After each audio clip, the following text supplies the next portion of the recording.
if you're like me, I plan on earning a six-figure salary someday or even more. I think it's important to acknowledge how that salary would eventually be taxed and why the California state income tax is not so favorable, especially with me. It's a broken system, the rich have found ways and loopholes to dodge it, and it affects our daily lives. The government has taken control of how we spend our money. So this is a map currently of all the states that have it and do not have the income tax. So 41 states have income tax, so those are the light blue states. 7 states do not have income tax, those are the dark blue. And those 2 states, Tennessee and New Hampshire, have a partial income tax, but they consider it not an income tax. So Dan Zombach, in a 2014 article, said that even though these states don't have income tax, they still have found ways to raise tax revenue through sales tax, excise tax, and capital tax, and they've been able to still fund a lot of the programs that are outlined in their state's budget. So this is the California tax bracket, as reported by the California Franchise Board in 2016. As you can see, the majority of the middle class would fall in between $51,000 and $263,000 earned.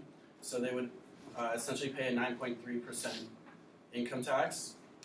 The average Cal Poly student comes out of Cal Poly with a job paying $56,000. So they would pay roughly less than $5,000 in income tax. California also has a 7.5% sales tax. California has the highest income tax of any state in the whole U.S. and also has the highest taxes placed on consumers of any state.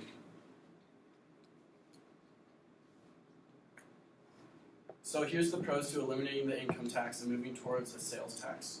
Less tax evasion, accountability, incentive to work, and tax-deductible change. So for tax evasion, what this essentially means is that the problem right now is that there are a lot of rich people, actually over 13,000 as mentioned by Robert Frank in 2014 in California, that have found ways and loopholes to essentially evade taxes. And they do this through tax lawyers and tax accountants. And what we would do is if we move to a sales tax or a primary focus on a sales tax, is they would have to pay their fair share. Whereas right now, they're not paying, or many have found loopholes. There's also accountability. And with this, I mean in regard to undocumented immigrants. So right now, undocumented immigrants do not pay income tax, but if we switch to a sales tax, it doesn't matter if you're documented or not. If you're living in California, you're going to pay a sales tax. There's also more incentive to work. So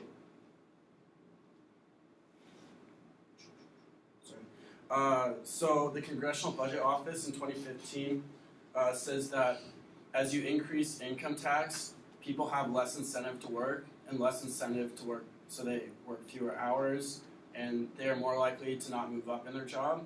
And this creates a real problem because this means less jobs and less innovation and less change and less money being put into the economy.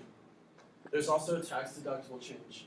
So under the new GOP tax plan, as mentioned by James Bailey in a New York Times 2017 article, there's no tax deductible under the GOP tax plan as presented, or being presented to Congress right now.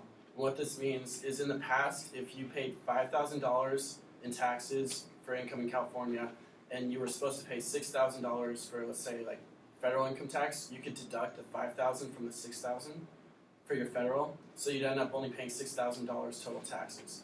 But now they're getting rid of that in Congress, so you're going to end up paying the $11,000. And if you look at if each citizen is paying $5,000 more in taxes, that's $5,000 less in the economy, and that again leads to less jobs.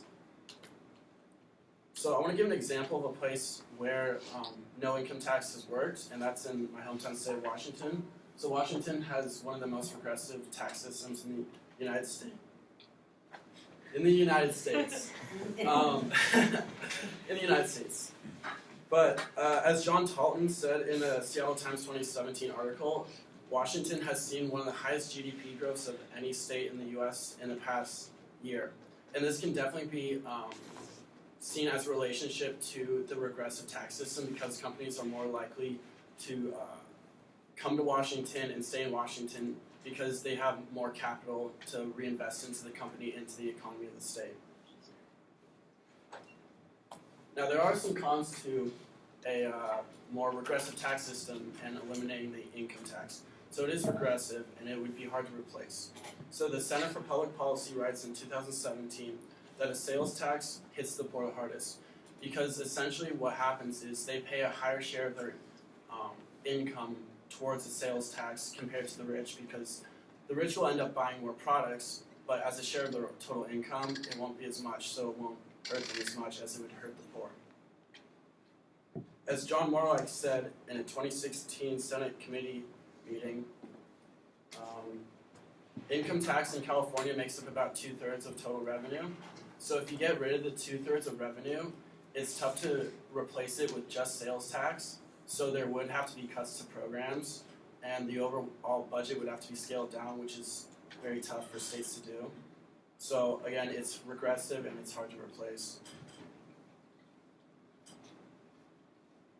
Now there is a way we can essentially change our tax system. And in my last speech, I talked about how we can go to a senator or a representative and they can do it through Congress. But we've also seen that how Congress moves very slowly and they have an inability to act. So I think the best way to do that is through the state referendum program. So as mentioned in the California government article in 2014, to get a referendum on the ballot, you need 5% of total registered votes from the past governor election. So that's 365,000 signatures. And then when you get those signatures, it'll be on the ballot of the next election cycle. And then from there, it's a simple majority vote, yes or no. And then the referendum would be enacted into law. So I think that's a much better way to go about enacting a law that would eliminate income tax versus going through Congress.